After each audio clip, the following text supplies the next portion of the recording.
people of the world, if you're looking for discussion about reef tanks from the foundational level all the way up to the 30,000 foot view, laced with profanity, you've come to the right place. Right on. Do, do, do, do, do, do, do, do.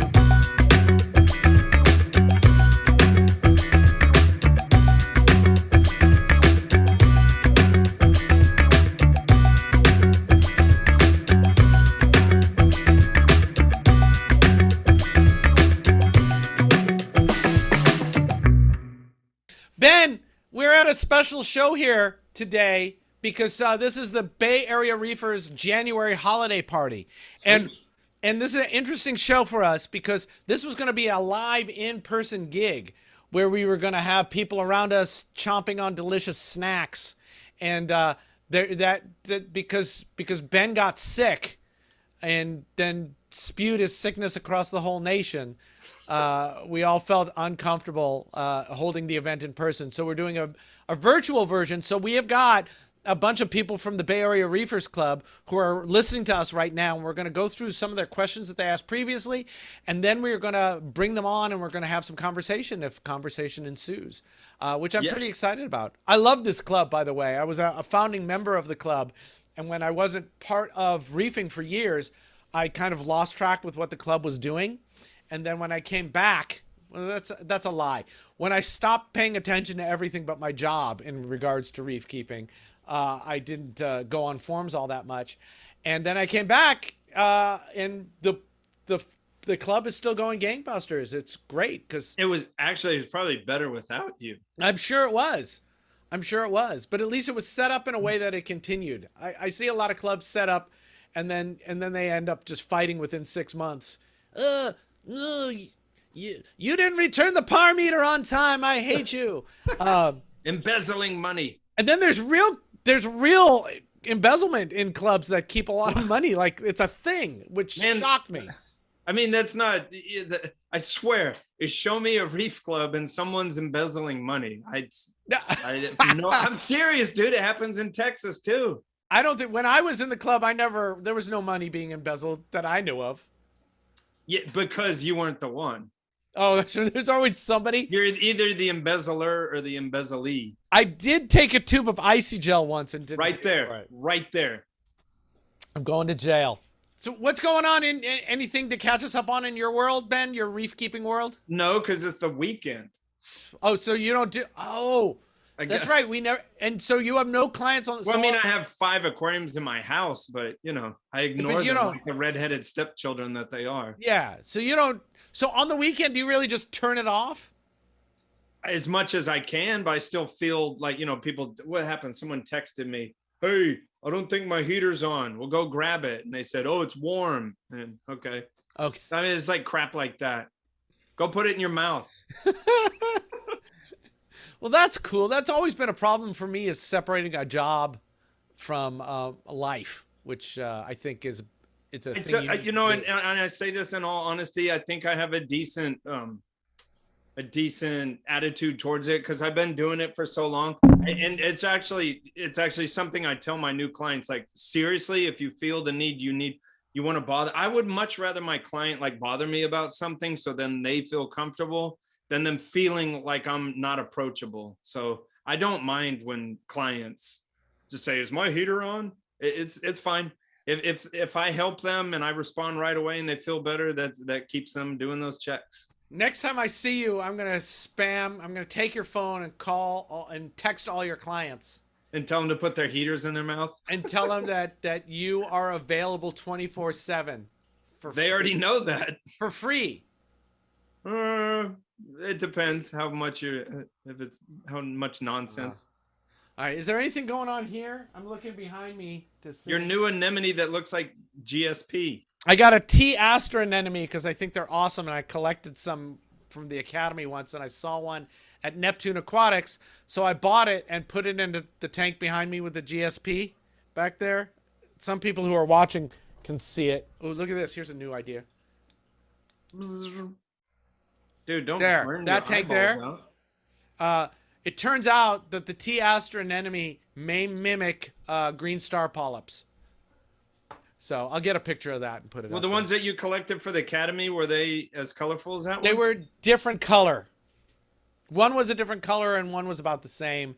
And one was a different color. We got 3, I think, total. Very cool, an enemy that apparently can kill you. All right, anyway. Wait, so, what? Yeah, no, apparently they've got a toxin that can really screw you up. So don't put it on your tongue or on your taint. Genitals. Don't do that. Genitals might be fine. Taint is a little scarier. That's kind of your genitals, no? No. What? It is right there. It's called a taint. Tainture. Yeah. So Close enough. It's the next door neighbor to your genitals, okay? I'm just for scientific purposes. okay. All right. So for the Bay Area Reefers, we have some questions that we can go over, and then we'll open it up and see if there's anything else. So here's one from H2O Playa, spelled with the AR, which is freaking fantastic. Don't hate the Old detritus, does it do anything if it's left in the tank or itself? Does anything eat it? I know Rich will let whole inches of detritus build up before sucking it out. We'll just let that lie. And Ben, what do you think about the preferences about with your customers, or what you think? So I can let detritus settle because I don't care about it and I think it goes inert, so I usually just leave it alone. But you've got a different. I can't let my clients' tank look like it has detritus. And as a maintenance guy, I like to not have detritus in there. Now, I mean, just like Richard is, I don't like talking about things that I think are out of my wheelhouse because I don't want to speak out of turn and say something wrong. Without being a microbiologist, I do feel like there's still compounds there that, biological life further breaks down, unless a microbiologist comes on and tells me that's not the case. So, I mean, no matter what something eats and poops, there's another thing that eats and poops it all the way down. Eventually, yeah. I asked Randy about this once, Randy Holmes Farley, because when I was setting up my tank 19 years ago, I put a faux bottom in it. So I put a piece of starboard cutting board at the bottom. That was all the rage at the time. And then I was under the tank once and looked up and noticed all the goo underneath it. And so I asked him about it, and he said, it's inert at this point. And then I kind of went, well, why do we give a shit about detritus at all then? It's but that's like you taking 500 milligrams of vitamin C and they're like, this shit's great, let me take 50,000. I mean, you could carry that too far. Of course you can. But it did get me thinking about how quickly the breakdown process is. So if you put a fish in your tank, a dead fish in your tank, or not a steak, it's got to be fish. Steak takes a long time to break down. But if you put a dead fish, will disappear in a few days, right? Yeah. So, and I've never looked this up. Maybe I should, or maybe a beefer can look it up for us. How long does it take for a gram of protein in your tank to break down until it's inert? I think it's probably pretty quick. So that's why it was like, if I'm doing my filter socks once a week, there's like nothing in there. But doesn't it it's got to be broken down and moved on. Again, I feel like I'm speaking out of turn a bit, but doesn't it, like it does in this realm, certain plants don't have access to nutrients until like a fungi breaks it down. So some things are waiting for other things to assimilate and process it. So that might, I mean, I don't know that it happens within hours. It might take a while, and all sorts of nitrates, phosphates, who knows, are being liberated. Acids, organic acids. I think that's probably happening, but I think I just don't think it matters. But anyway, that wasn't the question. The question was, I mean, I don't think you should clutch your pearls about them, but at the same time, you shouldn't go you have your whole tank taking a bath in them. Oh, there's more. The context of the question is that I run no filter socks and very few water changers on a 220-gallon system, and I see detritus build up in the crust coral substrate. Aha. I'm with him on the no mechanical. but I'm not with him on the no water changes. He says a particularly effective method for removing the detritus seemed to be to storm the tank, essentially, which is putting in a filter sock, mix everything up, let the water filter through the sock, and then leave it off, and then take it off and rinse it. So, you know, crushed coral, when you say crushed coral to me, I think of like big chunks of coral. Yeah. And I think that sets up a different kind of ecosystem. And it's you end more up aerobic. It would be more aerobic. Yeah, so you don't get the second half of the nitrogen cycle as effectively as you do. And that pockets of that stuff seem to be bigger. And it feels to me like the mullum I get from a sand bed is finer than the mullum I used to get at the fish stores where I used to work when, you know, in the 80s and 90s when everything was big pieces of crushed coral for substrate. So, and to be honest with you, a better way to extract that out of there, in my opinion, is with a gravel vac. Because and if you're, you know, if you know the, not like it's rocket science or anything, but if you know the method of pinching the hose as you're doing it, so you're really concentrating on getting the sludge out. I don't think there's too much wrong with storming the tank and doing the filter sock, but it's almost like, hey, look, I have cyanobacteria. I'm going to wave it off and get it to go in the filter sock. I don't want that shit flying all over the tank. You know, so I'm going to take a little hose and siphon directly cyanobacteria off. I'm not going to lift it up into the column. Yeah. I don't know too. Maybe some of that could be coral food. So, I mean, there's that, but however, I'd rather extract it with a gravel vac in a more concentrated manner. Yeah. I've had a little problem in one of the tanks behind me with some cyano, and I've been using a big turkey baster to suck it out, or just with a net, because it's not dinos, it's like goo. Yeah.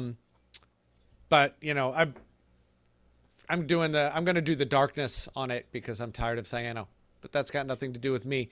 Hey, Richard. Benjamin. I know where a good place to get all your saltwater equipment things that you desire from. Where's that? It's called saltwateraquarium.com. Do they sell saltwater aquarium supplies online? They sell all of it that you could want online. Then they've picked a very good web address name because it really reflects what they do. It's actually their familial last name, which is saltwateraquarium.com.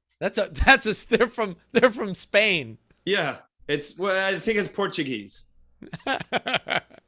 Saltwateraquarium.com. We've been using them since before this podcast existed because we won't advertise stuff that we don't believe in because that's just a weird way to go.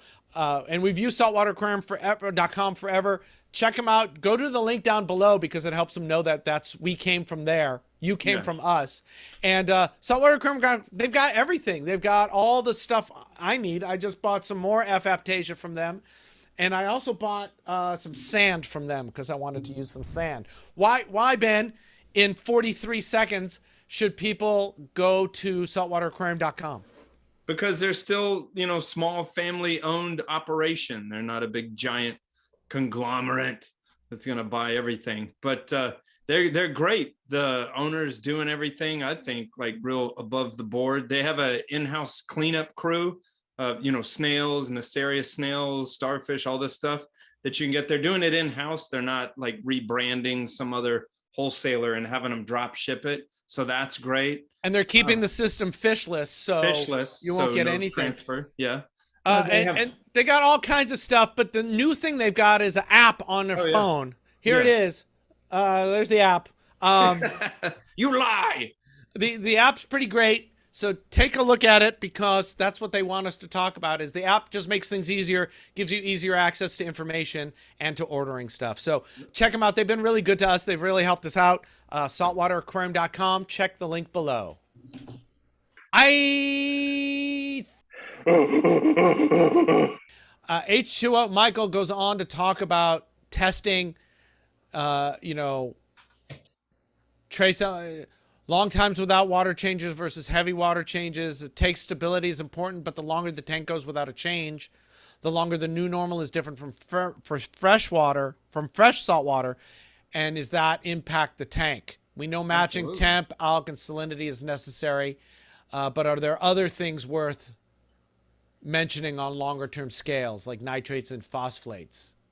Man, in the 650 years that I've been doing this, it's like the whole time, it's just some people are obsessed with not changing water. Now, I do recognize that maybe the place you live or where the tank's at or certain things cause water changes to be difficult. But if there's no big reason why changing water is not difficult, I can't get down with the get down. I can't get down with the people being like, I'm trying really hard not to do water changes. I mean, you would want to have filtration in place. In my opinion, is you'd want to have filtration in place to try to minimize how big of a water change you would have to do to get your tank good. Whether there be algae filtration or a big skimmer, or this, everything that stuff sort of minimizes the amount of water. And at the same time, I don't know that anyone necessarily needs to be doing some massive water changes that break the bank. I mean, I don't know. I think the idea is if you want your tank to be stable, you use the same new water, however you get that, and you do the same kind of water change. That's where the 20% water change came from. Yeah. Was the idea of like, you don't want to shock the system, but you want to be doing a regular water change. Yeah. I don't know. Big enough, small enough. Yeah, I'm going to say it really depends on what's happening. If something bad's going on in the tank and you want to change it, a big water change is the way to go. I've done massive water changes, and as long as the new water's fine, I haven't seen a problem. Flow through systems are great. At the academy, sometimes I would just let it do a water change by cracking the new valve and letting it overflow to drain all day. Yeah. Which is a great way to do a 100% water change. So, if you're squishy about your new water, well, then you've got other problems too. But otherwise, I think, I don't know. I think this is one of the things where I don't know how to even get an answer to that is. But that's what I think too. I think it's with a reef tank, it's a consistency of your actions. Like I just feel like you shouldn't like that your water change regime should be like all over the freaking page. And I just don't think we're there yet. Yeah. There could be people that argue with me, but this whole thing of like testing all the elements and just trying to fiddle, I just don't feel like we're there yet. Could be wrong, and so to me, a water change is just like putting the train back on the tracks. Yeah. So I'm gonna say a sideways answer to this is that I think doing stuff regularly is really good because we don't know the answers to questions like this. So if you're looking to keep everything stable, doing everything regularly, and not every 6 months, although that can work too, might be an easier way to go to sleep at night, knowing that you're keeping up on everything. I'll throw one monkey wrench into this. I do an automatic water change in the system. Currently, it's about 30 liters a day. It might be going up to 60 if I rent another tank out. And I don't match anything in that. I just let the water drip in because it's an auto water change. It goes all day. So I feel like it's not shocking anything. So even if the numbers would be very different, I think, dripping half a cup in every 20 minutes. In a 400-gallon system. It's just everything can adapt to that. But then, I've also done big water changes on purpose and by accident during the times when I wasn't doing any water changes. And sometimes I saw nothing, no change. Sometimes I thought things seemed to perk up. I never really saw anything negative from it, though. So I don't know. And I don't think I want to jump onto the nitrates and phosphates things right now because I'll just talk forever. Please spare us. Which it does really seem like it's the new hot thing, and anyway, maybe someone will ask this a little later. But I want to keep moving on so we don't just get stuck here all night. Maureen Mo asks, I have a question about disturbing substrate to remove detritus. Old school thought was not to disturb a deep sand bed. Today, what is considered deep, and can all sand beds and substrate sizes be disturbed, cleaned if deemed necessary? Should only the top layer of detritus be removed? Also, what are people finding regarding old tank syndrome with live rock and its long-term efficacy. Go, Ben. The first part of that I sort of covered earlier about the guy storming his tank. Now, do you when you clean a sand bed, do you do the whole thing at once, or do you do a third at a time, or what do you do? It's funny, and I don't want to sound arrogant with saying this, but there's things that hobbyists do with their couple of tanks, and I'm dead serious. When you've been doing this for a long time, and Monday through Friday, all day long, this is what you do to multiple tanks.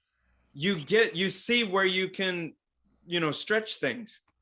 Like as in freshwater tanks. And don't worry, I'm going to circle back around, but freshwater tanks, you can take the biomedia in a bag and hose it real quick, but it was always like, oh, don't put chlorinated water on it. I promise you can hose it real fast and knock the detritus off, throw it back into service. Nothing happens. Okay. So I'm just saying a lot of things can be stretched further than you think. So with the I gravel vac, and there's the thinking like, oh, only gravel vac like half of the bed and then do the other half, as if it depends, I suppose, how big your tank is. Are we talking about a 5-gallon aquarium? Are you talking about a 500-gallon aquarium? And I wouldn't gravel vac every single time. I take a swipe at the substrate, and if it looks like it needs to be hit up in some spots, I'll hit it up. Otherwise, I'm wet skimming or siphoning things off of the rock or some other method of removal. Yeah. I would say we don't know any of these answers. This is just, And then the live rock thing, I didn't quite understand that. Well, let's finish the first part first. The deep stand bed. I think if you got a big system, I mean, if it's your own system, right? And you feel like cleaning the sand bed, I would do the same thing as water changes. I would do a section of it regularly and keep that moving as not to shock the entire system. You can just disturb it too. You could disturb it, but I think she's asking about like a 6 to 8 inch, like a deep sand bed. DSB. I still run a remote deep sand bed on this system. I have a 20-gallon tank under the house that's filled with sand and water runs through it. I've never changed it or looked at it or done anything to it. Which is sort of how it's supposed to be. Yeah, I think for me, it's the same thing as the first question, which is just either don't do it regularly or do it regularly. It's up to you. But I do think most people aren't running deep sand beds like that anymore. And no offense, that's old school. Like I haven't been a fan of DSB in like decades, and I wasn't even a fan of it when it was a thing. Yeah, it did drop completely out. I do kind of like the way Rich has, where it's just like a little add-on onto your thing, but I wouldn't want to like hinge my whole reef on that or not. Well, I did that specifically as a denitrification system. Because she is correct on that. If you had a DSB and we're sitting here talking about gravel vacuuming it and disturbing it, yes, you're going to disturb all the anoxic, aerobic, anaerobic layers, and mess that all up. Yeah. The question about the old tank syndrome and live rock, people say that as the tank gets older, your live rock gets filled up with phosphates, I guess, is what people think, and then you've got to chuck it. I don't think that's true. I think bacterial turgor is always happening, and if your tank is healthy, I think your live rock is probably healthy. And I think the idea of phosphates binding inside of your live rock are really, really a thing. And Craig Biggerman seems to agree with me, but we should get him on again and talk about it more. I was seeing on forums there, in years past, there was a rash of people that would get live rock and then they would put it in a bath with some like muriatic acid because they thought they were dissolving the first layers and liberating things. Yeah. That always seemed nuts to me. The coralline algae is going to phase in and phase out. It's not going to cover everything. I don't think it's going to completely seal your rock. But, I don't know. Maybe it does. I'd heard that said before, too, that I'd heard a guy say you don't want calcareous algae, calcareous, whatever. You got on me on that one time. But, to cover your rock so much as if like biologicalness is not going to happen. I don't know about that either. I mean, that is not my wheelhouse, but I'm just saying it sounds weird. I think, again, all of these ideas come from us not really knowing what's going on. And some person went, hey, I'm getting nitrates now. It's that rock. It's correlation versus causation. Post hoc ergo proctor hoc. the rooster crowed, so that made the sun come up. So Yeah. I think, when we talk about that in the skeptical reef keeping articles, I think a lot of that happens. So I think a lot of the stuff about live rock and old tank syndrome came from there. I also think old tank syndrome is mostly people get lazy and forget what it is they used to do, and then 8 months later start doing the maintenance they used to do, and weird things happen. Another thing is I see tanks set up badly. They're set up badly, and they'll actually run halfway decent for a year, and then just the hurdles, you start tripping and falling over into barbed wire and then rolling down the hill. It's like, as it carries on. Well, I like that analogy a lot.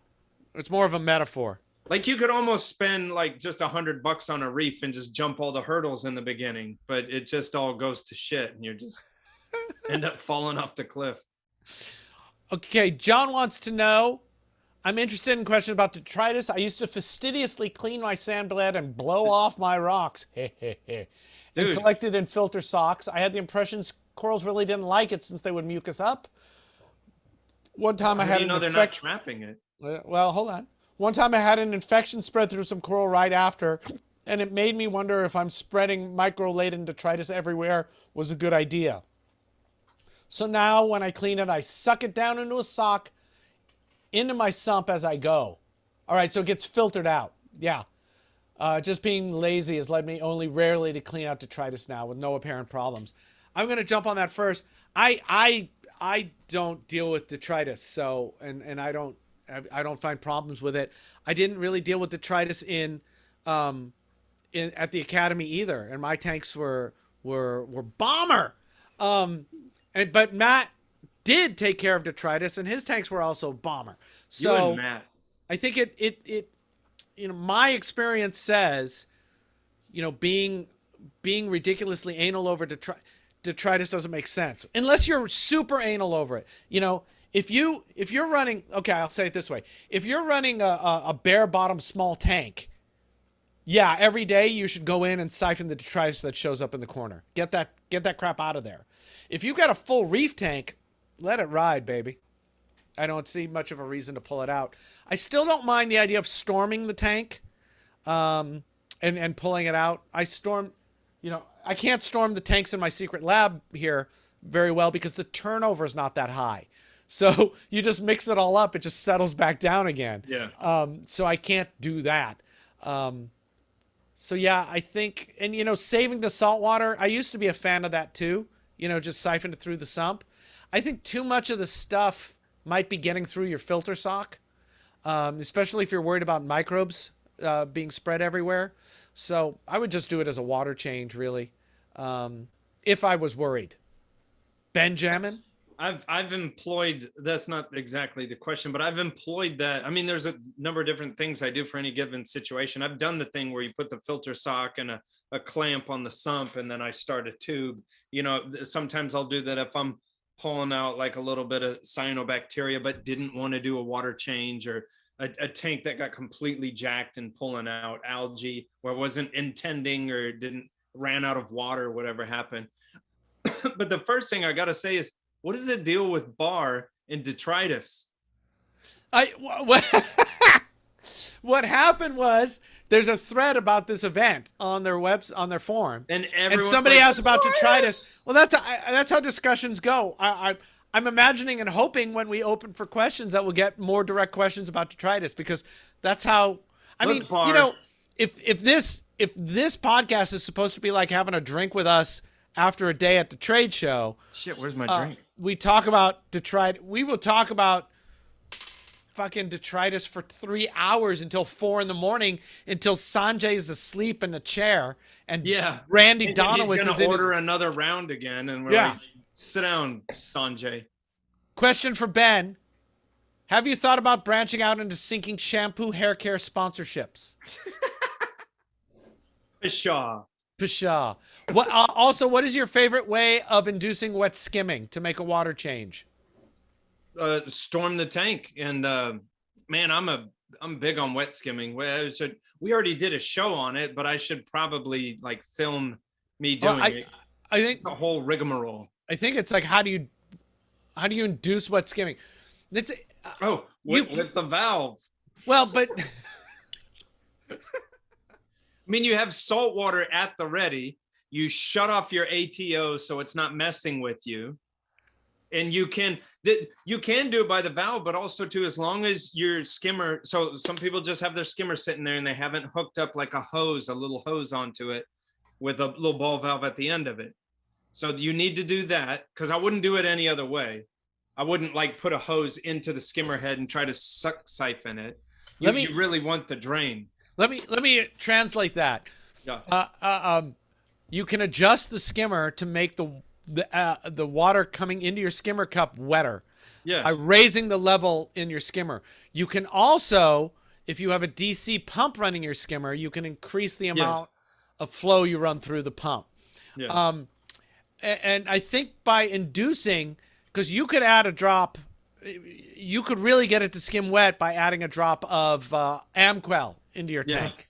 When I was at the Houston Zoo, I used to do the 4,000 gallon reef there, and we had one of these slime coat products. Yeah. From Hawaiian Marine, hydrocol. Amquel. So I used to dive in there and get everything, and then jump out, and I'd throw like 1,000 cc's of hydrocol in there. The skimmer would just shit itself, and I'd put water back in. Yeah, but I don't think you need to do that. Nope. I think just wet skimming will do it.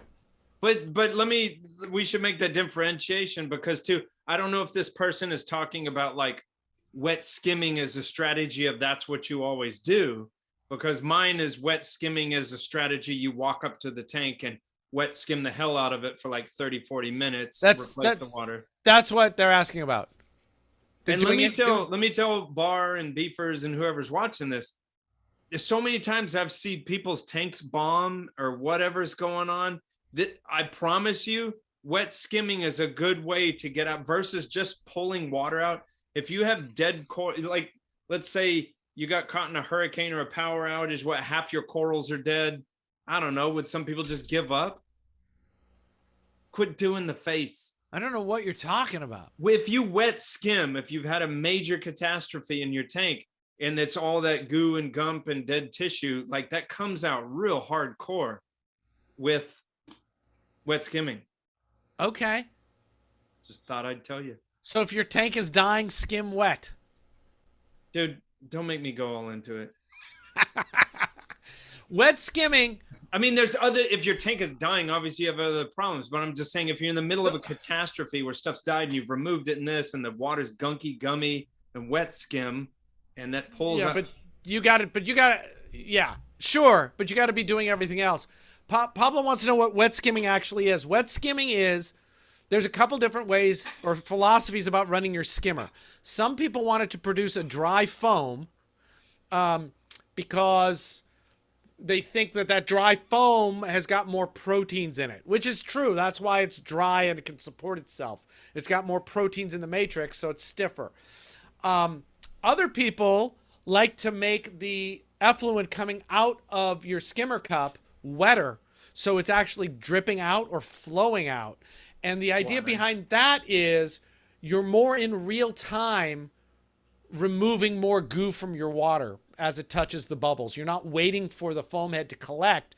You're actually just letting the bubbles attract the goo to it, float to the top, and then go over into your collection cup.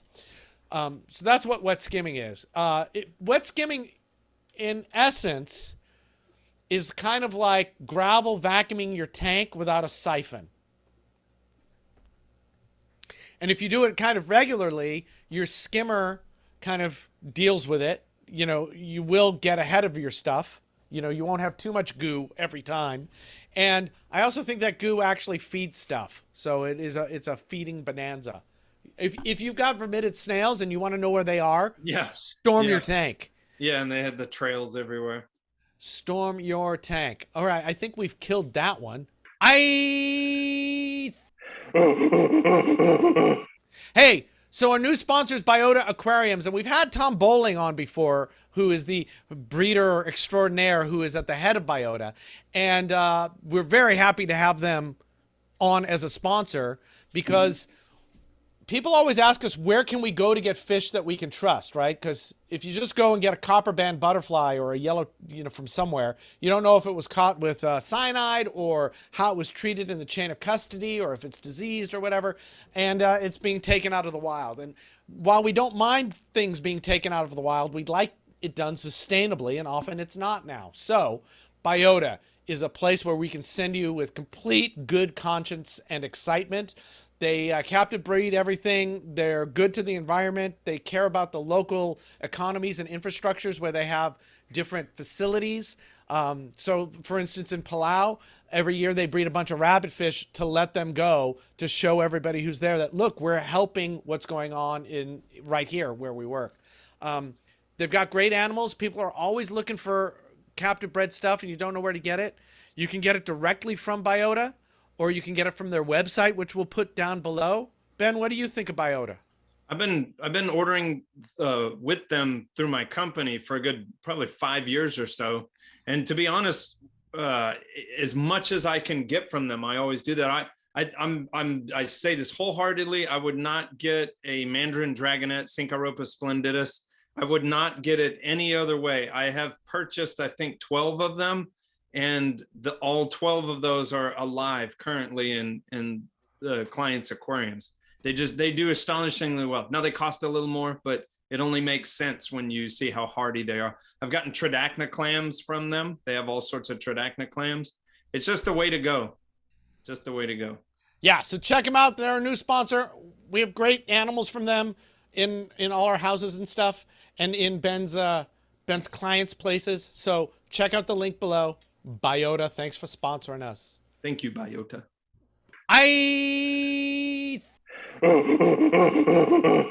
Yeah, I'm sorry. Pablo's asking in real time in the chat. Yeah, you turn up the valve on the skimmer, which raises the height in your skimmer neck. And as you raise the height in the skimmer neck, the bubbles, it's easier for the bubbles to get to the lip of the skimmer neck and go out into your skimmer collection cup. If your water level is lower, the bubbles have to connect to each other and build up more of a protein-rich foam to be able to become a head to get up and out of your tank. I need to make a video to demonstrate what I do, because there's another way where you don't have to really touch anything at first, because I would just make water up and then dump them in a system that I have not changed any valves or anything, just kind of flooded the system, brought up the level.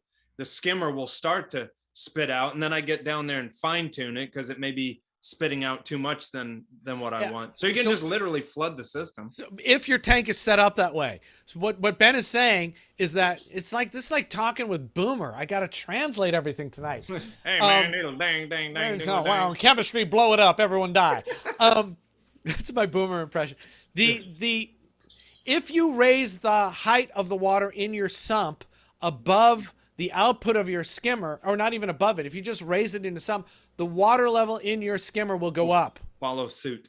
So if you've got your system set up that way, great.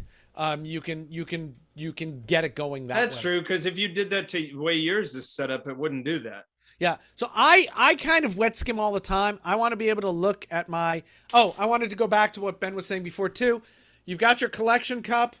You've got to connect a tube to your collection cup that goes to some waste bucket, whether it be in a vast locker or I just use an old trash can. But I've also got in that trash can. So your skimmer effluent doesn't fill your cup; it fills that reservoir. Yeah. In mine, when it gets high enough, it hits a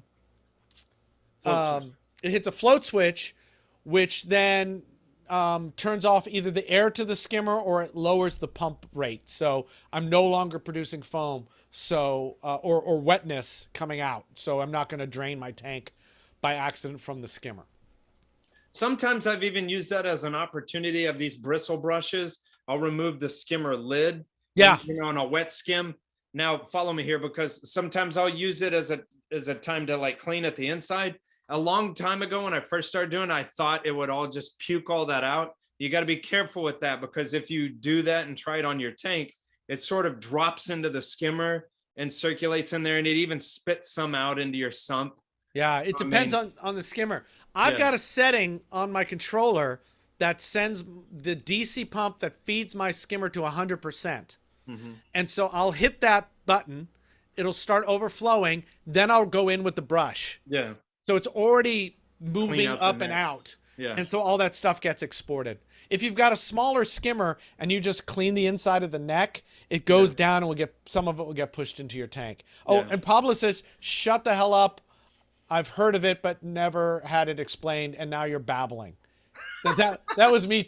That was me translating. Shut your mouth when you're talking to me. I'm translating for them. We answered a question from Underwater Ninja a few months ago about velvet.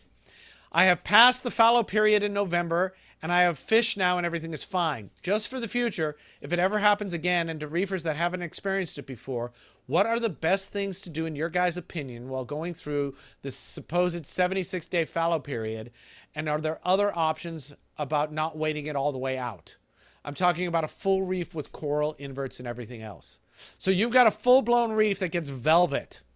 What do you do? This is going to sound very bizarre. And anyone can throw tomatoes at me that they want. When I have clients, first of all, thankfully, I never get velvet from anything that I caused. I mean, that's been like 15 years.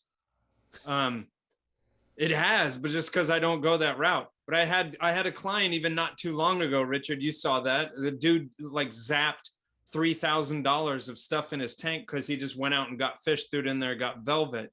Oh. So what I'm getting at is velvet is one of those things where it's like you screwed the pooch and the tank's just got to be run fallow for a long time. You know, people ask like, if I see velvet in the tank, what do I do? In my opinion, you're walking dead. It's done. So some things are going to live. Some things are going to die. When they die, pull out the dead body. And you know what? No, you're not going to like the answer, but what the hell else are you going to do? Not some bullshit product off of a shelf that promise you this, this, and this. Then meanwhile, you're putting all that crap in there and you get some other problem because, you know. Yeah, you've always got to balance what the point of your tank is. To murder fish. Right? That's what you do. That's how you make your living. I get to sell more fish. Sorry, there's one more question that I was just reminded of. So long million years ago, when I used to like, if a fish had ick, I would pull everything out of the tank and catch the fish and try to treat it. And I know ick is not velvet. We'll try to get to that in a second. And that's really a terrible thing to do if the goal of your tank is to be a coral system. And it's harsh and it's horrible. But actually in my experience, my 72 days of experience, you know, I've never had a tank get wiped out from a disease, even if I've decided to let the disease run its course because I can't catch that fish. That said, I got really good at catching fish. In the 8 million ways there are to catch fish, because every fish needs its own way to catch it. But the problem with that is once you get a sick fish, that fish becomes really hard to catch because it doesn't want to do normal behaviors. So there's issues there. Have you seen, I mean, I have like multiple traps. It's a typical tube with the, you know, the fish thing with the trap door and all that. But have you seen the new thing on the market that's like a little plastic goldfish bowl with a magnet? And then they go in the back of it and you pull it and it jumps up. That is, I need to get one of those. Yeah, but so this trap, when you trigger the trap, it's like a sideways bowl. Yeah. And the fish goes in and you pop the magnet and it floats upwards. And the fish really don't know to swim up to get away from things. They're like they usually swim down, which is why purse nets work. Which we used in the big tank at Steinhardt. The problem with that is that you need space to be able to do that. right? Yeah, You need space for the trap to be able to float up and turn. that's true. That's not going to happen in my Not in reef your tank. tank. No. And it's not going to happen in a lot of reef tanks. Yeah. Actually, if I needed to catch a fish now, I would have to prune a lot of stuff.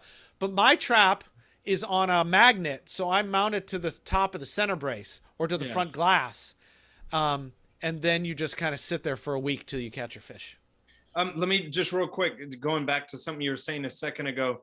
Like my philosophy has always been like you get a sick fish in a big busy reef tank. I mean, what are you gonna do? Like tear the it's like for the lives of many, you're gonna tear your reef tank apart, scare the shit out of the other fish, break other corals to get this one stupid fish that's probably gonna die because you didn't quarantine it or whatever. It's just, people want some nice, cool way to do something, but some of it is like, you got to take your lashings sometimes. Yeah, but with velvet's a little nastier. Velvet's way nastier. I had velvet on a couple of captive bred clowns. It's the only time I've had to really deal with velvet. Sure, it wasn't Brooke. Or it could have been Brooke. Then again, how do you know? Really hard to tell between the three, really. But velvet and Brooke, if I remember correctly, the treatment's about the same. Mm-hmm. I was able to snag those clownfish out of the tank pretty quick. Really? Clownfish are pretty easy. And especially at night if they're not hiding in something, because you could just scoop them up. That's how we catch them in the wild too. And then I did freshwater dips and I kept them in their own thing. The 76-day fallow period, I'm not an expert on that, so I don't know what to tell you about that. I guess I would say do it if you've already got it in there. Why not is the real answer to that question. 76 days is really not that long in terms of a reef tank.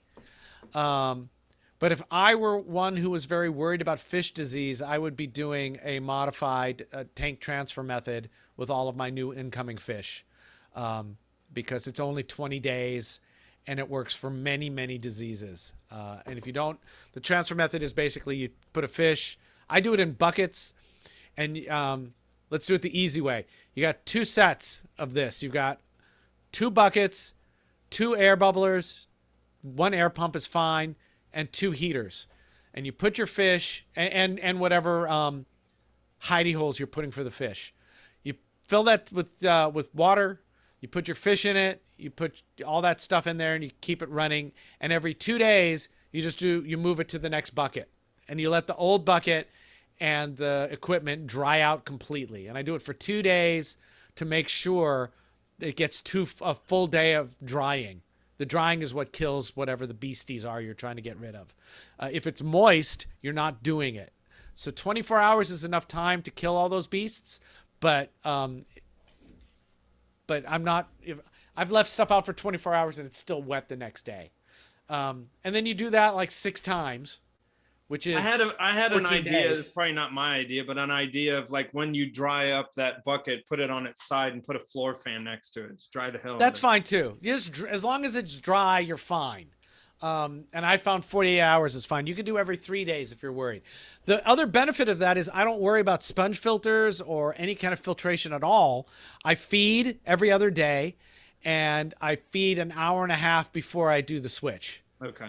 So I'm just tossing all that stuff away. I'm killing 8 birds with 1 stone, and it's super easy. The 76 fallow period, I don't know. People say that that's a thing, and if you want it to be a thing, I would just do it. If you do it right, you only do it once, so then you're done.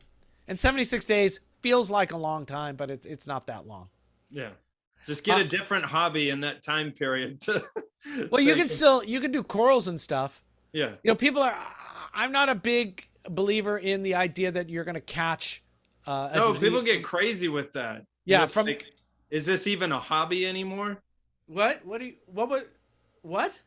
Like if you're going that nuts, like I'm going to quarantine everything. I'm going to do this. It's going to be clinical. It's blah, blah, blah. And I'm just like, is that even a hobby anymore? Yeah. So what that means is I was saying that if you quarantine all your corals, some people do that because they think they're going to get a disease from the coral.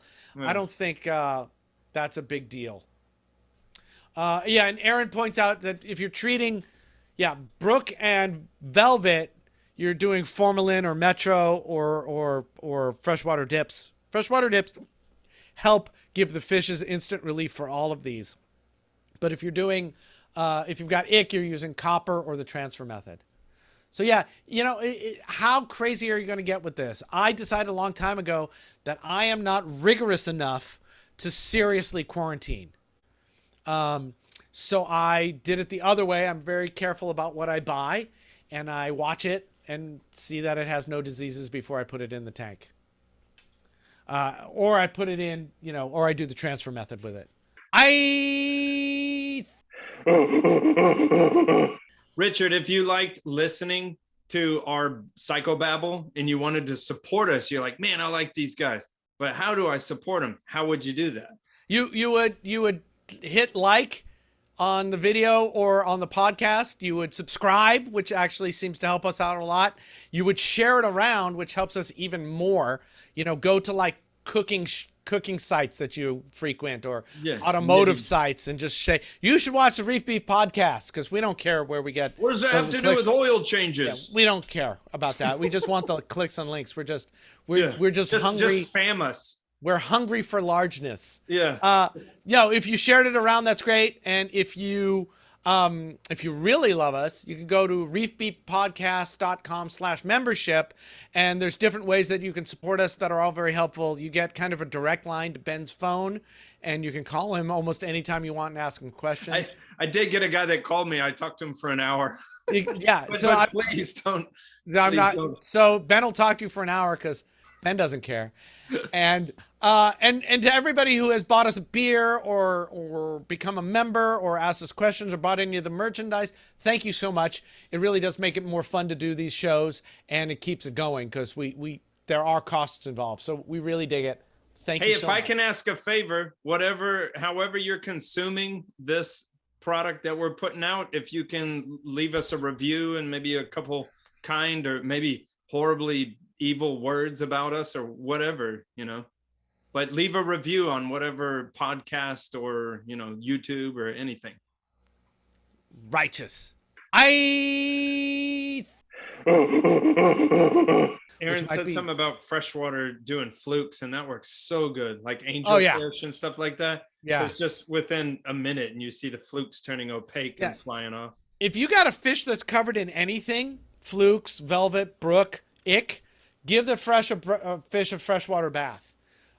Match your pHs, match your temperatures, a lot of air in there. Give it depending on the fish, look up your fish and see how long they can take the freshwater bath. Clowns can take it a long time. Tangs don't take it quite as long. Some are not very good with it at all. If you can do it, because the osmotic shock immediately makes it easier for the fish to breathe, and it will knock stuff off the fish. And if you've done that, it makes the fish not have to deal with all that crap. I mean, that's the interesting thing is a lot of times flukes will go in around the eyes, they'll go in the gills. The other weird thing is you'll get, like, especially when you're getting in wholesale fish, you'll get this one fish that just has this lesion, and so like on its side, and you're like, oh, what is that, like a bacterial infection? And you dip them and just 1,000 flukes, and then you realize that it's flukes like rasping at its skin. That's what the lesion was. Yeah. Flukes suck. They're nasty. What are those other things called? I can't remember what they're called. How dare those you? Other nasty monogeneans. Yeah. Anyway. Isn't that like hole in the head, sort of? Monogeneans? No, they're a parasite, like a leech kind of thing, but not really. They're a pain in the ass. More of a problem in cold water. Same with leeches, actually. How often do you clean your glass? Asked John. And what have you found that helps with extending this? Rich is famously lazy, and Ben only goes to his clients once every 3 years. But if I let it go without cleaning the glass, it looks like crap by the time I do. Rich also says he doesn't mind high nutrient levels, and Ben doesn't even check them. So I can't imagine they have less glass growth unless they have some secret. Well, that means your filtration sucks. No, I'm kidding. Not that means that anything's going wrong, but I mean, if your glass is alging up that fast, you know, I would take a look at something that would cause me. What is that fast? What does that mean? What did he say? Like an hour after he did it? How often, John? No, he ran Oh, off because Yeah, like no, I'm here. It was like if you wait a whole week. I gotcha. My clients all have magnets. My bar none. My favorite cleaning magnet is that Tundra magnet. It has a blade on it, but I put a long thing and a blade on the bottom too. It's like a algae killing monster. But my clients all have that because some of my clientele don't even touch the tank. But you know, a lot of people, if they have client or people coming over, they want to clean it real quick, so they might do it a couple times a week. Sometimes I ask them not to do too much a couple days before I come, because I want to be able to, I also want to be able to use that for troubleshooting. I want to see how much algae is growing on their glass. That's going to tell me things. I have a cleaning magnet that lives in the tank. So the Tunzi, even though it's got a metal blade in it, it lives in the tank. If I've got to move a magnet from tank to tank, I'll just leave it. But I think this gets to, so I just, if it's bugging me, the magnet's right there and I just wipe the tank down with it real quick. But it doesn't bug me that much either. But I think if it's bugging you, I think this is one of those things that it's just, well, then you're doing 5 minutes every 3 or 4 days, so the tank looks the way you like it to. The more Ben and I are doing these shows, the more I'm feeling like that we have this idea in our head that came from 80, from Walter, and from Biosphere and stuff, that we should never touch. The tank should be like one of those balls with shrimp in it, where you don't ever do Bio orb, where you don't ever do anything to it. And I think a lot of the answer to a lot of these, the easier answer is just run the magnet over it, rather than, how much money are you spending on the snipe hunt of chasing your nutrient levels to try to get less algae to grow. I'm not saying John does that, but I know people who do that. Or what else, what money are you spending and effort are you spending and time on trying to make algae not grow on your tank, when really, 5 minutes every couple of days will make it go away for you. So I'm thinking that might be a solider place to be looking than some kind of nutrient level, or finding a biological cleaner to clean it for you. I mean, I got snails that, and then there's different levels of lazy, right? So these tanks are pretty chock full of snails behind me, but then you get that smaller, round, harder algae that's not film. And then you got to clean that eventually too. So I think it just comes down to your level of how much work you want to do and how much does the algae bother you. My favorite snail, by the way, not like anyone asked, but my favorite snail is red-banded trochus. Right on, Ben. Red-banded trochus. They even have babies in your tank. It's the only snail that I mean, I have clients that have baby red-banded trochus. Yeah. And like I say, I have to, on the display in the living room, if there wasn't a magnet living in there, I would be so angry every time I had to clean it. I'd be like, I gotta open a thing and put something inside. I've got a couple questions in the chat, so I'm going to start with Yasha's question. He asks, are any innovative ways to increase pH in a confined space, especially for nano-picosystems that don't have caulk dosing, scrubbers, or refugiums? Well, you just killed most of mine things. I was gonna say caulk wasser, and then ATS or refugium possibly. I don't know. I would bet an ATS is more effective at that than a refugium necessarily is. But then there's also running the air from your skimmer, running it through. What are those chips? Because I ran that experiment for a while. Lay's potato chips. Pringles. No, the Zorb. The calcium material that you put on the intake of the skimmer. So it's the same thing that they put in CO2 scrubbing stuff. It's CO2 scrubbing stuff. Yeah, there you go.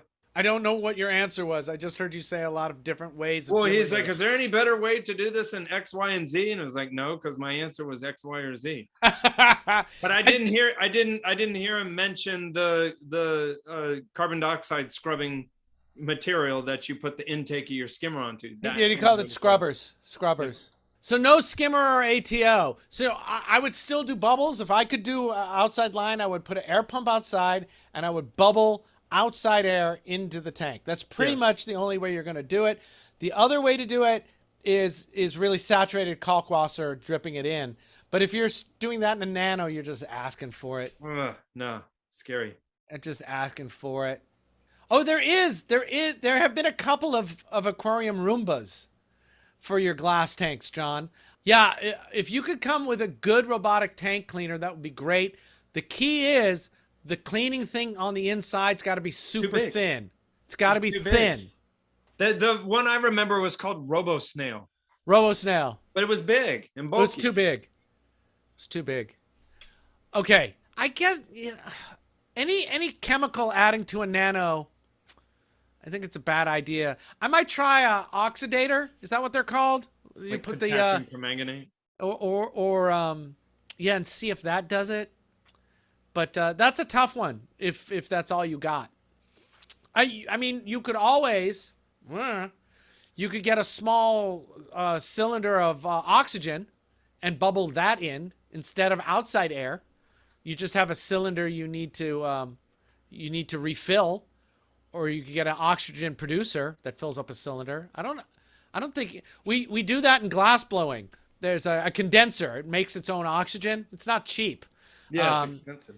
But yeah, you could bubble O2 right into your tank. That's not a dumb idea, actually, because I think the amount of O2 you'd need to bubble in would be small, and you could do it in you could get a 2-pound or a 5-pound bottle and hide it somewhere. I think that's a good idea. I think someone else should do it. Let's see what else we got here. Mike wants to know, what kind of vehicle does Ben use for work? Do you heat or cool the RODI in the truck? If so, how? Do you smoke reefer? What kind of magnet cleaner does he use? We already talked about that. Do you have tanks at home? And does your wife hate you for your job?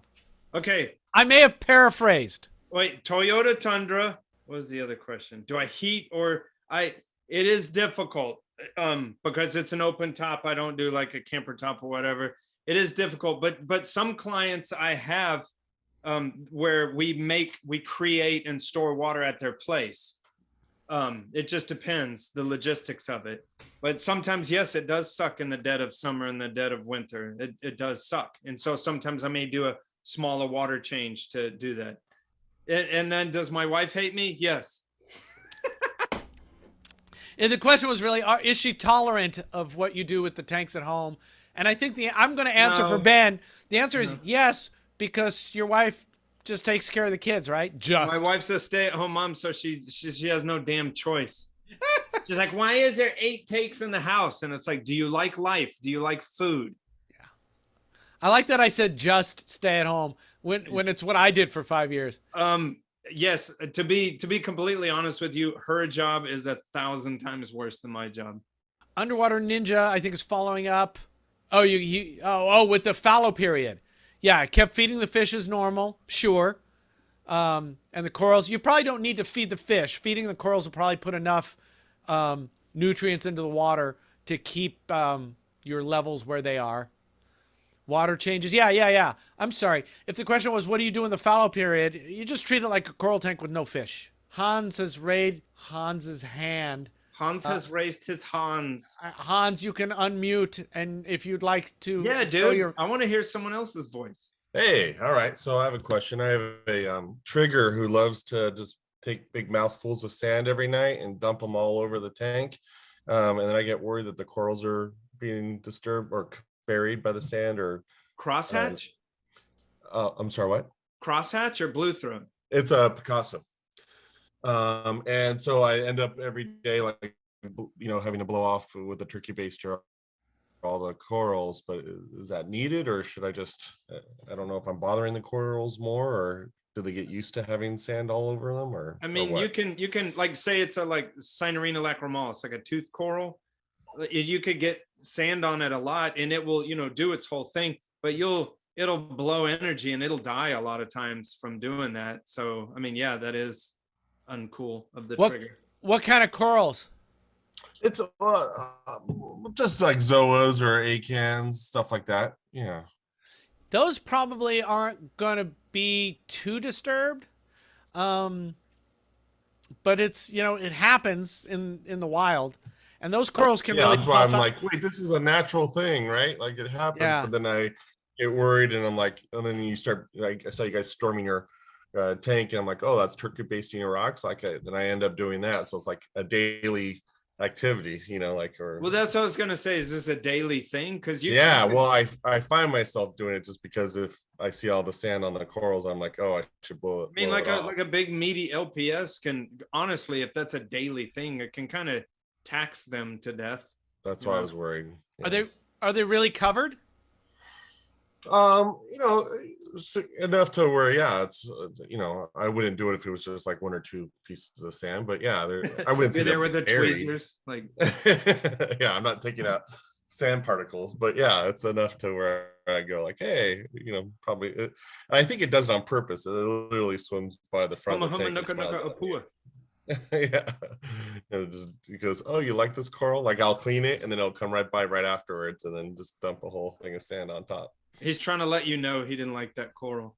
Yeah, or he's the boss of the tank. Yeah, that's it. Thanks, all right, guys. Thank you so Thanks, much. man. Now, let's do beefs. So if you got a beef, raise your hand, and we'll talk about your beef. John's got a beef. Yeah, my beef is, being on Reef Club forums. We're local. We mostly know each other, or largely know each other. But I find that with social media in general, I don't think it's just reef keeping, that sometimes people don't give each other the benefit of the doubt when they see a post that kind of like gives them a knee-jerk reaction in the wrong direction. They kind of assume the worst intention from the other person, as opposed to maybe a miscommunication or a brief comment that wasn't fleshed out or something like that. And my beef is that I think that the world in general, and our hobby in particular, and our clubs in ultra particular, would be a lot better off if everybody gave each other the benefit of the doubt. When they're reading a question that gives them a knee-jerk reaction in the wrong direction, try to take a few minutes to think about, what does that person actually mean? Are they meaning something negative, or am I being sensitive? Or, and maybe don't react right away. Maybe give it an hour or longer before you react, because I've seen things spiral that honestly were just misunderstandings, and everybody comes out for the worst, and I think including the people who are misinterpreting, they also come out worse too. But if you just got fired from your job and your mom didn't buy a new box of Fruity Pebbles, and so you're just trying to get on that internet real fast and just shit on someone, I mean, Well, there's a place for that, right? I mean, there's like a cathartic release, right? Like if your life sucks, then you can go dump on somebody. Yeah. But in the Reef Club, I would think that maybe you can go dump on your Facebook friends and then be nice to your Reef friends. Yeah, that's my request. Or go to Reddit. I think that's a great beef, but I also think that, I think the size of the forum has a direct ratio to how nasty people get. And I think what happens is people forget that they're on a smaller forum. So I think like the Bay Area Reefers forum is a great forum. And I think all that needs to happen there is engendering the idea in everybody. So, if anybody sees somebody snap at something, somebody immediately writes something like, hey, this isn't Fight Club. We're just here to help. So no matter what's chapped your skirt right now, we're all pals and we're trying to help each other here. So let's all relax. And if you can get that just to be the oeuvre of the group, that's great. And one of the ways I think to do that is just start doing it. Have the BOD all ready to do it. Put up a post that says, hey, let's all remember that we're not here to fight with each other. If you're really angry, I would write it like that. If you were angry enough at somebody on this forum that you're like stomping your feet and hate typing, something's wrong, because that's not what this is for. So let's take that offline or just relax and give it some time and talk about this rationally and friendlily. I love Rich's the thing we had said it on another show where it's like the brown belt is dangerous. And personally, that's what I find on the forum is and pardon me, I don't mean to just say dude, but I'm just saying the dude is like so eager to be right and so eager to be looked up to. And that's the person with the answers and they know about tanks. And that's usually the person that's shitting on everybody because I'm always sitting back with my 895 years of experience. Like, I don't give a shit what you think about me.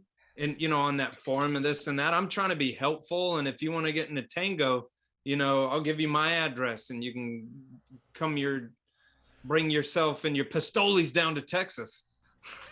I think it's interesting. I think people, not everyone is like you, Ben. Exactly. Some people take it really seriously and they're really into it. They want it to matter. That's pathetic. And until people realize that your reef tank is built on a road of bones, yes. There seems to be right and wrong answers that people will, you know, die on a hill for.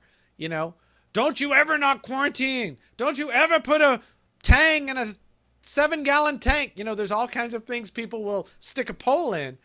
So I think the answer is just to just massage everybody, and in a small group I think you can do it. On a thing like on the homophobic forum, I forget what that's called. Cis to cis, something like that. Reverend to reverend. You know, there's no way you can't win there. You're screaming into a hurricane. It's not going to happen. So that's the problem with big forums. In fact, I think now we're talking about forums. I think with big forums, I would probably recommend massive moderation. I would pay moderators on a big forum to be on there to do their shifts. And when they see something nasty, just shut it the hell down. Give people timeouts and just stop it and explain it by going, yeah, this is not what we want here. This is not about fighting. Free speech. First of all, this isn't the government, so it's not free speech. Yes. Second of all, we want a constructive environment here, and you're not being constructive. You can be angry without being a jackass. Right? I think that's all we're asking. I'd probably put that in my SIG too. I think, John, I think we've killed that to death. Go, man. Oh, no, I was just saying, so my beef is Bar and their detritus questions. Come the fuck on. Clean your fucking tank. Yeah. Clean your Jesus. fucking tank, Bay Area Reefers. What the fuck? Bay Area detritivores. You're bad, BAD. You know, I don't know what to do with beginners anymore. I do. No, this is my beef, and I left a couple of Facebook forums because of it. The beef is people who come on and say, "Hey, I bought a thing and it's dying. What do I do?" Go back in time and don't buy it. That's right, and I don't even know what it is, and then I can't help you. Yeah. I can't. Yeah. I don't have it in my heart anymore to be helpful for you. You've gone down the wrong path. Yeah. And I literally yesterday left a group because I was like, I can't do this anymore. Seeing these questions bums me out. And I get that there's ranked beginners, and I get that there's a learning curve. I was just hoping we'd be better. Wait, there was somebody else. Did you take yours away? No, but John was talking about just being nice to everybody, whatnot, and you guys talk a lot about beginners on the forums and whatnot. What drives me nuts, and I'll admit, I'm pretty new in the game and everything, but when you get on these forums and everyone's like, don't put GSP in there, don't put Xenia in there, it's your tank. Do what makes you happy. Exactly. Like, it's my own little art project. Yeah, thank you for the advice, things that might get out of control, but people sit there and so adamantly tell you not to put stuff in the tank because they don't care for it on a personal level. It's your hobby, your art project. I just usually tell people don't have fun. I think that's a great point, Dylan. I think one of the things that can stop some of the stuff John was talking about is people, you know, when somebody gets on and says that with authority, and that's a weird thing to say, right? That's a weird one. Don't put, you're an idiot if you put green star polyps in your tank. It's just a thing. You had an experience you didn't enjoy. That doesn't mean I'm going to. But, you know, if you converted their righteous bullshit anger into by asking them a question like, hey, thanks for that. I understand. What did you not like about GSP that led you to say that? Show And me then- on the teddy bear where the GSP touched. Yeah. And then they're going to show you with the teddy bear where it touched them. And then you go, hey, thanks. I'll keep that in mind as I move forward. And that's a way to smooth them out. But I think that's also, you know, that's the brown belt thing Ben was talking about. Somebody who has some experience is going to be like, dude, you're making the biggest mistake in the world. If you buy those pads, you're going to hurt your shin. Oh, cool. I get to say something. I can't wait to be relevant. Let me say this. Yeah. And I think we should also understand that that is part of what being on the forum is for. It's to look for a connection. And it's, if you want to be super generous about it, people go on forums. Some people go on forums. One person, no one. I have no point. People go on forums to test out their knowledge in a way. So, but some people are bad about doing it, and they say it in ways that makes you go, fuck you. You know what I wish there was? I used to watch Hollywood Squares. I want a reef tank Hollywood Squares. What does that got to do with what we're talking about? I'm just talking about what I want. Okay. I love it. I'd be on that Hollywood Squares. Hell yeah. Look up Hollywood Squares, Penn Jillette, Gilbert Gottfried, you fool. And you will laugh for 8 minutes long. 8 minutes you will laugh. John, your hand is nicely raised. Please join us again. Yes. Another beef on Reef forums. This is a mad dude. Not related to detritus, not directly. So beef is that when people ask a question for which there could be a multitude of answers, and then they disappear, and everybody else is like going back and forth with all these suggestions, and that person like either never comes back or says something really like, oh, whatever, or something like that. You know, like they basically don't appreciate all the advice they were given. I think that it really kind of like is a bummer for everybody else who was trying to give good advice. I think if you are going to ask a question for which you want responses, you should follow back and say, okay, thanks, or I tried that, or I tried this, or I'm going to do this, and then give some follow-up a month later when you try it or don't try it or whatever. Like just basically engage. Don't just fire and forget your questions. Yeah, that's all. That's great stuff. That's all culture building. And so, and culture building takes time. You know, maybe add a couple of officers at large or welcome wagon people, you know, or everybody in the forum can start doing it. You know, you just want to get people, a couple of people putting it out there until it gets taken up by everybody. But there's no reason why you can't go to someone's thing and go, hey, we gave a lot of advice and we're all here to help each other get better. So we talked a lot about this. What happened to your system? So we can all be better later on. And just ask people to follow up. You're not going to get everyone to follow up. And if they don't follow up, give me their address. That's all I'm saying. You're going to put a bag of flaming. As long as it's in Alameda, you'll be right there, right? As long as it's Alameda, it's much more likely that I'm going to put a brick through their window. Culture building is really hard.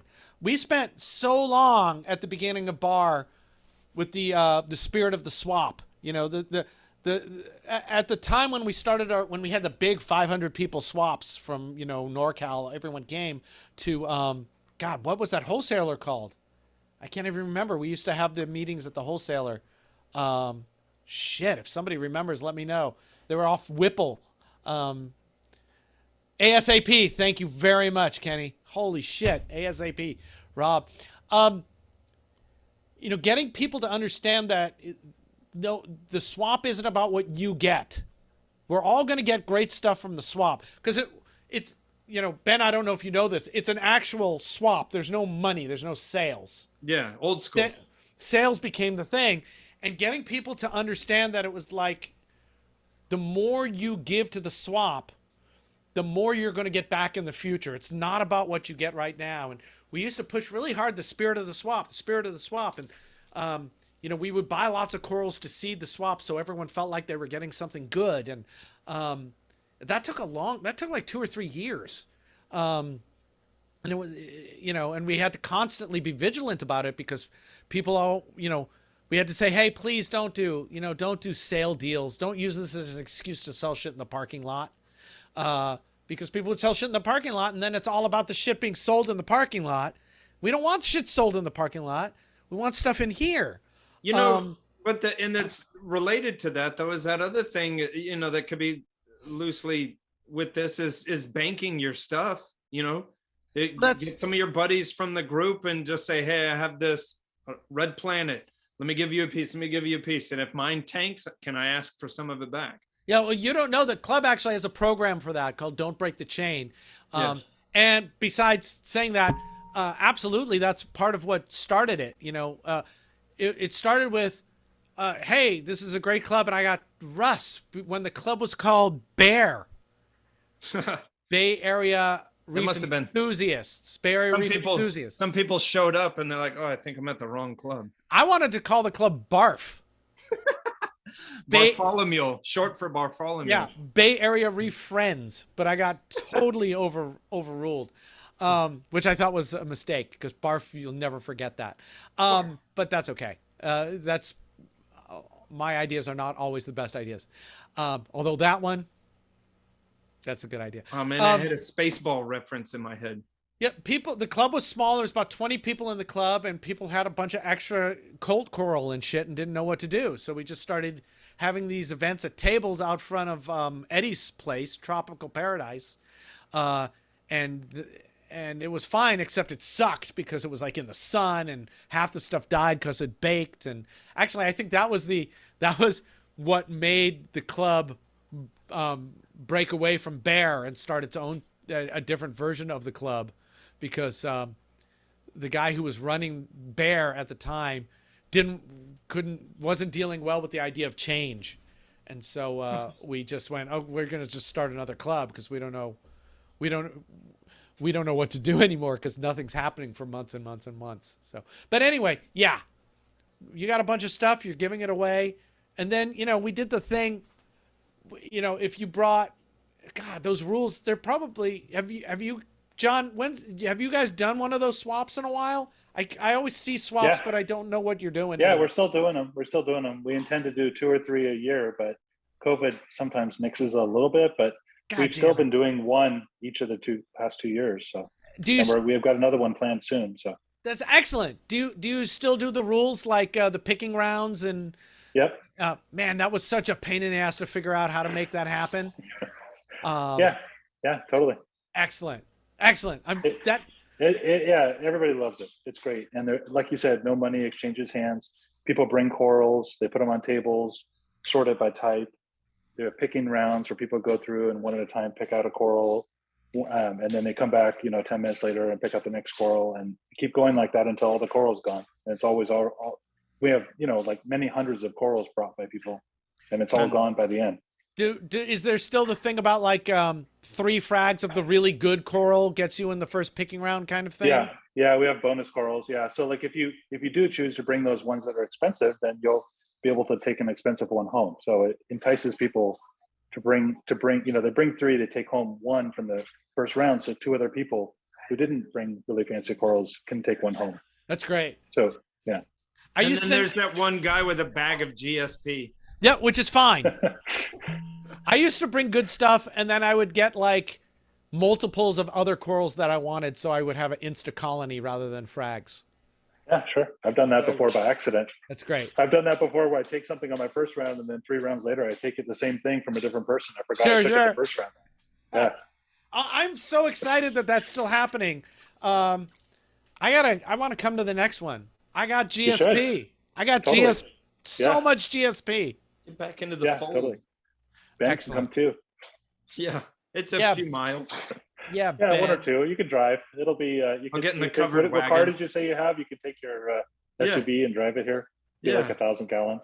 I'll get on my horse and my saddle. Your Tundra.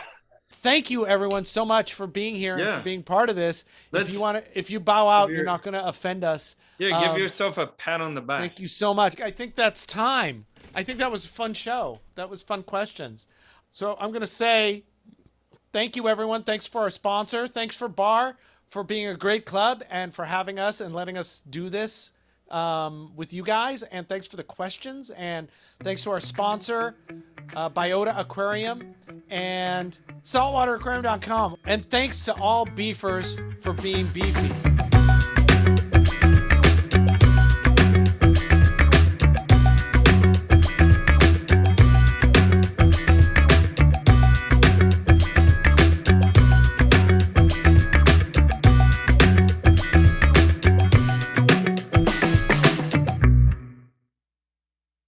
I watched the Also- bloopers. Yeah. I would hate to hear myself at 1.5 speed. No, because- at 1.5, you're like totally, you're awesome. You sound like Really? you're like quick retorts, snappy comments. I would hate to hear myself at 1.5 speed. No, because- at 1.5, you're like totally, you're awesome. You sound like, Really? like quick retorts, snappy comments. Lots You of know, humor, the it's funny great. thing is because I do watch the show, and I mean, I'm 46 years old, but this show has been like transformative to my life because it's like, you know, I'm all cool with it now, but in the beginning it was horrifying. And then Sure, even now right? I watch the Yeah. show and I find myself watching myself talk, and I'm like, get to the fucking point. And I'm like, I talk like this? How do you I think I really- feel? I'm But you know serious, what, but you it's guys- weird when you see yourself and I'm like, this is how you talk? Make a But you know point. what? The world is tired of polished people who are just like talking heads who do everything perfect. That's I why we guess love so. you guys. I guess No, so. totally. great. I'm serious. Is it And about detritus? it's about, that was my porn name, Detritus. Gross. My other porn name was Wet Skimmer. Wet skimmer.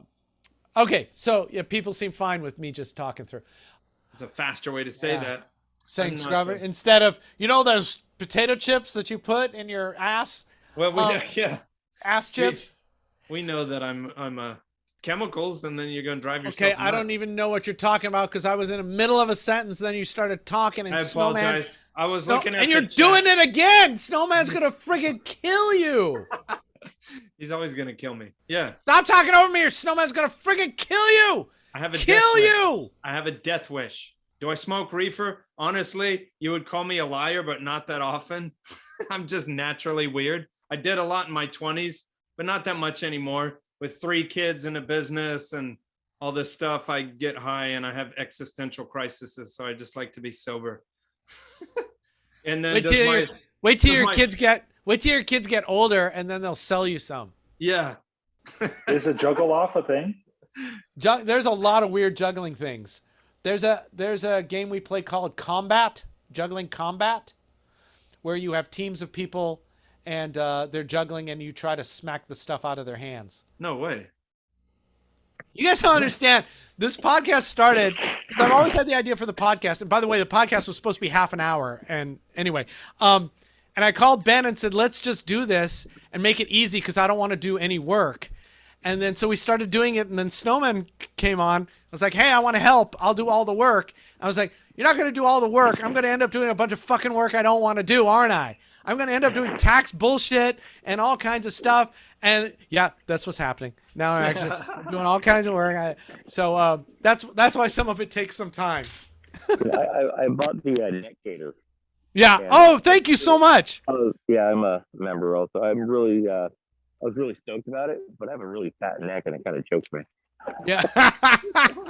And you have to give us some hints as to who Snowman is. There's a lot of requests for that. Yeah, They Snowman. live in the South Pole Snowman is actually a cyborg made up of several different people. from an alien race. That's what I thought.